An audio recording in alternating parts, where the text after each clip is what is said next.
Hi, magandang araw po. Nandito po kayo sa Pasig City sa isang exclusive subdivision sa Agri Business Corporation ni Sir Toto Barcelona.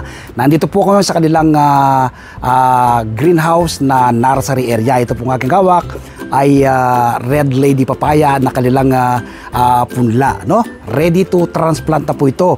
Pwede nyo pong i-transplant ito sa mga malalaking paso, sa mga timba. So, pwede nyo pong i-transplant itong ganitong papaya, no? Hindi po masyadong lumalaki ang Red Lady variety. Namumunga na po yan. Ako po may dalawang tanim ngayon, ano? Malapit na pong magbunga na nakatanim lang po sa timba. So, kapag ganito po yung itsura po ng punla, 100% tutubo na po yan. So, yan po yung kanilang mga punla na papaya na nasa mga seedling tray pa, no? Ang kagandahan po ng variety na Red Lady variety, hindi po masyadong lumalaki. Bonsai lang siya, pero kung magbunga ay hitik na hitik sa bunga ang variety na ito. At masarap, ano? Matamis ang bunga ng Red Lady papaya.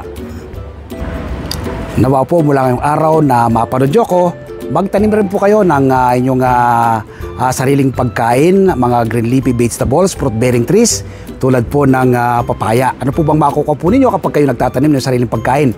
Una po, makakatipid ka. Pangalawa, masustansyang pagsasaluhan ng buong pamilya.